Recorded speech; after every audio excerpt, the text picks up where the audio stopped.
Elisa Ussoltseva, bonjour. Bonjour. Vous êtes responsable communication de l'école Modesta et vous êtes ici au cœur de ce salon Studirama pour présenter un petit peu vos cursus. Que représente ce type d'événement pour une école comme la vôtre? Pour nous, la présence au salon de Studirama, ça nous offre une excellente possibilité de rencontrer les candidats, les étudiants, par exemple pour ce salon en terminale et en première, qui ne savent pas exactement vers quel type de formation ils doivent s'orienter à la fin de leur cursus au lycée. Et ça nous offre une possibilité de les rencontrer et de leur expliquer aussi en quoi consistent les formations, par exemple en tout ce qui est création, ou en quoi on peut se former quand on est passionné dans la mode. Parce que c'est vrai qu'on a beaucoup d'étudiants qui sont passionnés pour l'univers de la mode et qui ne savent pas exactement ce qu'ils peuvent faire dans cet univers. Et par exemple, les établissements comme Modesta forment à tous les métiers de la mode, que ce soit la création, la communication, le marketing, la direction de collection, etc. Et ça nous permet justement d'expliquer aux candidats et de les rassurer parce qu'il y a beaucoup de candidats qui pensent que pour intégrer une école de mode, une école artistique, il faut avoir des prérequis en dessin, en couture, en modélisme ou d'avoir fait avant STD2A ou une prépa artistique, ce qui n'est pas du tout le cas. Et ça nous permet aussi de les rassurer et de les inviter à postuler même sans avoir les prérequis nécessaires en dessin, en couture. D'accord. Alors, est-ce qu'on peut revenir effectivement sur les filières de formation et les métiers auxquels votre école forme?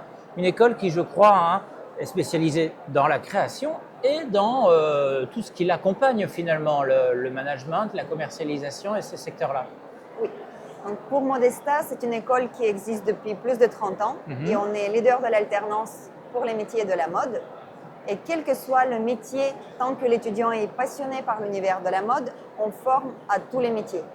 Donc on a vraiment les métiers d'excellence et en plus, il y a une partie de chaque cursus qui s'effectue en alternance.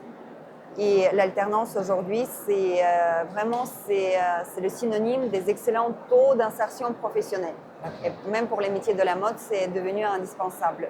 Donc à l'école, on propose deux filières. C'est la filière stylisme et création. Ça s'adresse aux étudiants qui veulent vraiment être acteurs et créer les collections. Il y a les différentes étapes. Il y a énormément de métiers dans la création, que ce soit le styliste, le modéliste, le directeur artistique, le designer textile. On peut travailler dans le sourcing matière, être par exemple technicien produit. Et la filière fashion business, c'est tous les métiers du management, de la communication, du marketing, mais aussi direction de collection, relations publiques, relations presse, stratégie marketing, stratégie digitale, mais dans l'univers de la mode. Quelle que soit la formation, comme je l'ai précisé, il y a une partie du cursus qui va s'effectuer en alternance et à la fin, l'étudiant a une possibilité d'avoir un diplôme qui est reconnu par l'État. D'accord. Alors, les métiers de la mode, on croit les connaître, mais effectivement, des fois, on ne se rend pas compte de toutes les opportunités qu'il peut y avoir. Est-ce que vous confirmez qu'il s'agit d'un secteur qui recrute, un secteur qui est intéressant pour les jeunes? On dit souvent beaucoup d'appelés, mais peu d'élus. Qu'est-ce que vous répondez à ceux qui parfois ont ce genre d'idées toutes faites peut-être ou de préjugés? Alors la mode aujourd'hui, c'est un véritable vivier de carrière, surtout qu'on est à Paris, c'est la capitale de la mode. La mode aujourd'hui génère plus d'1 million d'emplois et représente, par exemple, le PIB, c'est aux alentours de 3%, ce qui est plus que l'automobile et l'aéronautique. D'accord. Voilà, donc ça représente vraiment des choix multiples de carrière. Et si on prend comme exemple les étudiants qui sortent des formations fashion business et stylisme et création de Modesta, le taux d'insertion professionnelle, c'est aux alentours de 90% dans les 6 mois après l'obtention du diplôme en CDD ou en CDI dans le métier visé. On le précise toujours.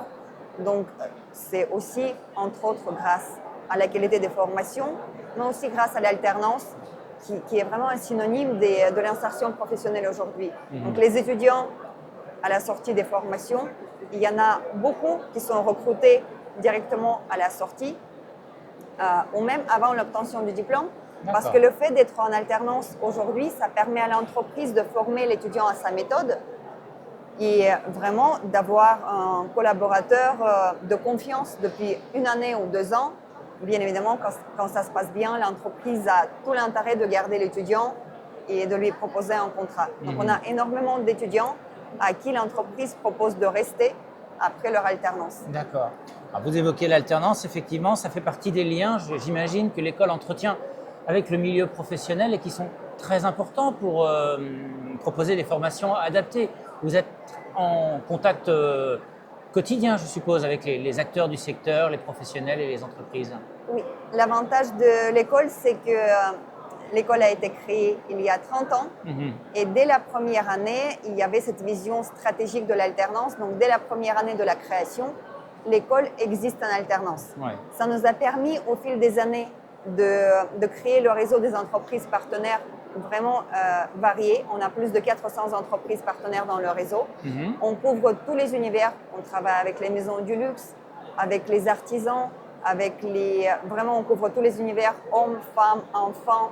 Ça peut être sportswear, lingerie, plus haute couture, pour pouvoir proposer justement les offres à nos étudiants en fonction de leurs projets professionnels. Mais on a aussi au sein de l'école une équipe qui propose cet accompagnement individuel et extrêmement qualitatif pour la recherche des stages de la première année et de l'alternance par la suite. D'accord, très bien. Alors, on n'a pas forcément décrit les formations précisément. Je suppose qu'elles sont un petit peu organisées différemment selon qu'on est en stylisme et en fashion business. Est-ce qu'on peut revenir sur leurs principales caractéristiques? C'est des stages, c'est du travail de groupe, des ateliers, de l'international. Comment est-ce qu'on peut décrire un peu les formations sur chacune de ces filières? Si je prends un exemple de la filière stylisme et création, par exemple, dès la première année, les étudiants, ils font cette immersion dans l'univers qui est leur passion à travers de différents cours. Par exemple, on a les cours de dessin de mode, de couture, de modélisme. Il y a aussi l'histoire de la mode et de costumes, les tendances. On a énormément de workshops. On a aussi l'upcycling et la mode éco-responsable qui sont vraiment des projets phares de l'école. Et on a les cours sous forme d'ateliers. Pour les cours de dessin, on amène les étudiants au musée, par exemple, le Louvre, le musée des Arts Déco, voilà, les plus grands musées de la capitale pour avoir cette immersion dans l'univers artistique.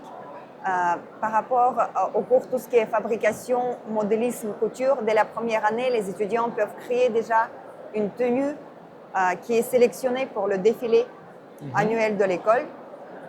Et en deuxième année, il y a énormément de projets, même au fil par exemple, au cours de la deuxième année, les étudiants créent un vestiaire qui est très important, qui comprend un corset, une jupe, une robe de soirée. On a le module maille, on a une combinaison, on travaille sur upcycling.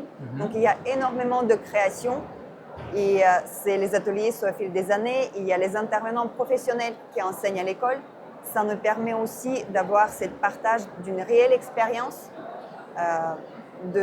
du métier dans l'entreprise que ça représente et aussi d'adapter le contenu pédagogique en fonction de l'évolution du métier. Par exemple, le métier du styliste, ça évolue beaucoup au fil des années et avoir des intervenants professionnels qui connaissent vraiment leur métier, ça nous permet à chaque changement d'adapter les cours pour inclure les nouveaux outils notamment. D'accord. Et je suppose que ce principe, il se retrouve aussi dans l'autre filière qui est plus Évidemment. business. Nous, on privilégie vraiment chez Modesta ce côté pratique et ce côté immersion. Par exemple, en filière fashion business, il y a plusieurs projets comme l'organisation du défilé, l'organisation des shootings photos ou aussi la création du magazine We Made, qui est un magazine qui est très apprécié par des professionnels de la mode, que les étudiants parfois présentent comme leur portfolio pour la recherche des stages et d'alternance. Et pour cette partie création du magazine, les étudiants s'occupent de tout ce qui est direction artistique, casting mannequin, mais aussi la maquette sur InDesign, la production des vidéos, la production des interviews, tout ce qui est la partie éditoriale. Et pour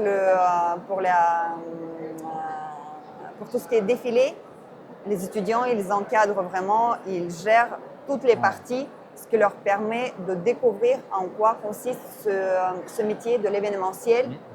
Et ça leur permet d'avoir aussi tous les outils, toutes les compétences nécessaires pour exercer par la suite ce métier dans l'entreprise. Donc des parcours très professionnalisants et ça se retrouve évidemment pendant les années d'alternance également. à fait. où ils ont également cet aspect-là. Comment est-ce que l'on entre dans votre école? Est-ce qu'il y a un concours? Est-ce que c'est sur Parcoursup? Et quelle qualité est-ce que vous recherchez chez les jeunes qui postulent chez vous? Alors la première étape, quel que soit le niveau d'entrée et la filière pour laquelle les étudiants souhaitent postuler, la première étape, c'est de compléter le dossier de candidature sur notre site. Ouais. Et en fonction, après on a deux cas de figure. On a les étudiants qui souhaitent intégrer la première année. Dans ces cas-là, il y a un entretien de motivation. Une fois qu'on reçoit le dossier de candidature, on propose plusieurs dates pour l'entretien de motivation. Ouais.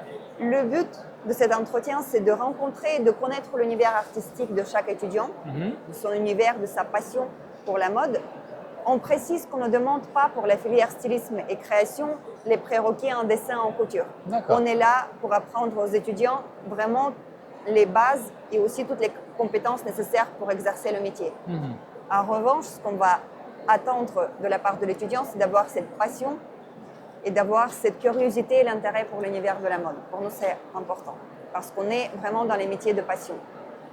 Et à partir de la deuxième, donc troisième, quatrième et cinquième année, on a les admissions parallèles qui sont possibles. Ouais. Là, évidemment, on va demander des prérequis qui vont dépendre de la filière et du niveau d'études. Par exemple, pour la deuxième, troisième, quatrième, cinquième année Fashion Business, on va passer le concours. Les épreuves, c'est le marketing, la culture mode, les entretiens en français et en anglais. Et pour la filière stylisme et création, on a les épreuves du modélisme, de l'infographie, du dessin. Ça va dépendre de la spécialisation et du niveau d'études souhaité par l'étudiant. D'accord, très bien. Aujourd'hui, nous sommes au mois d'octobre. Le processus de candidature étant hors Parcoursup, on peut déjà commencer à s'intéresser à l'école, déjà postuler peut-être ou pas, ou est-ce que c'est trop tôt? Non, c'est le bon moment pour postuler. Chez nous, les inscriptions commencent un an avant la date de la rentrée. D'accord. Donc, on a déjà reçu le dossier de candidature pour la rentrée en septembre 2024. Et le plus tôt, c'est vraiment, là, c'est la bonne période parce qu'on est aussi une école à dimension humaine et on travaille dans les classes. On essaie de ne pas trop remplir les classes justement pour pouvoir bien accompagner les étudiants, que ce soit dans leur cursus au niveau de la pédagogie, mais aussi pour l'accompagnement pour les stages et l'alternance. D'accord. Donc pour pouvoir réserver la place à l'école, il faut postuler dès maintenant, surtout quand il s'agit des formations en première année. Très bien. Bien, merci beaucoup pour ces explications.